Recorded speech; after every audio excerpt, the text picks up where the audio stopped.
Welcome to The Explainer. You know, when you look at a company like Merck, you're just hit with this mountain of financial data. It can feel, well, pretty overwhelming. So the big question is, how do you even start to make sense of it all? Well, how about we try to look at it through the eyes of a legend?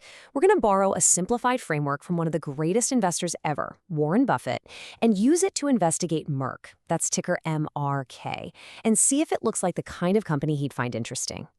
All right, let's dive right into it. We're going to boil down decades of Buffett's wisdom into a really clear 4-point checklist. This is what's going to guide our whole investigation. Think of this as our roadmap. We're going to look at the evidence for Merck on each one of these 4 crucial points and see what kind of case we can build. Okay, time to get into the nitty-gritty, the actual evidence. First up, let's put Merck's profitability right under the microscope. So, rule number 1. A great business has to be a powerful money-making machine for its owners, right? The shareholders. And a really key metric for that is something called return on equity, or ROE for short. It's pretty simple, actually. The higher the ROE, the better the company is at turning the money you invest into actual profit. And as a benchmark, Buffett usually likes to see companies that are consistently hitting above 15%. And wow, here is our first major clue. Merck's return on equity is almost 35%. I mean, that is exceptionally strong. It's more than double Buffett's benchmark. That's a huge, huge check mark for our very first point. All right, but what about debt? You know, Buffett is famous for avoiding companies that are just drowning in debt because it's a huge risk. So how does Merck stack up on this front? How's its financial health looking? Okay, this number here is Merck's debt-to-equity ratio. A good rule of thumb is that anything below 1.0 is a pretty good sign. It basically means the company is funding itself more with its own money than with borrowed money. At 0.94, Merck looks to be on solid financial footing. So yep, that's another checkmark for us. Okay, on to our third point. A great business should also reward its owners, right? So is the management shareholder friendly? One of the best ways to tell is to look for a long, consistent history of returning cash to shareholders through dividends. And check this out. 14. That's 14 consecutive years that Merck has actually increased its dividend payment. That kind of consistency, it's a really powerful sign of a stable business that's focused on its shareholders. And it's not just that they're consistent, the dividend is actually growing.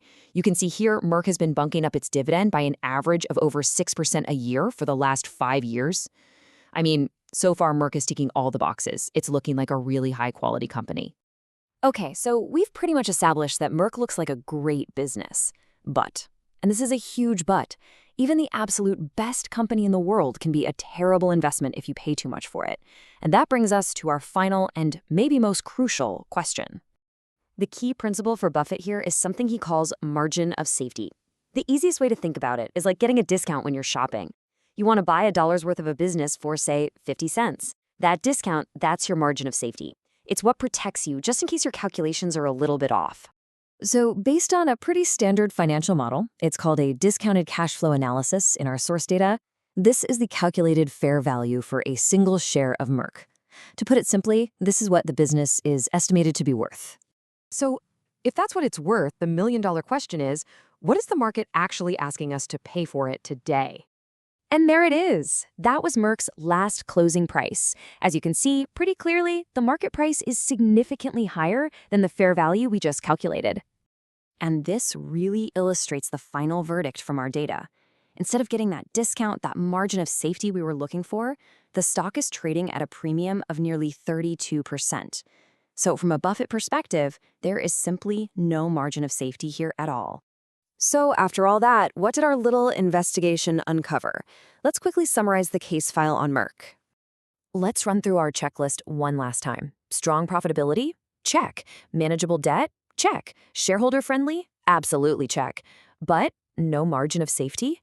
That's a big X. Our analysis shows that while Merck appears to be a fundamentally excellent business, the data suggests its stock price is just too expensive right now, failing that final and most critical test in the Buffett framework. Now, the whole point of this isn't to tell you what to buy or sell. Not at all. It's to give you a powerful mental model you can use to cut through all the noise out there. This investigative process, this 4-step checklist, it's a tool that you can now go and use to analyze any company that piques your interest.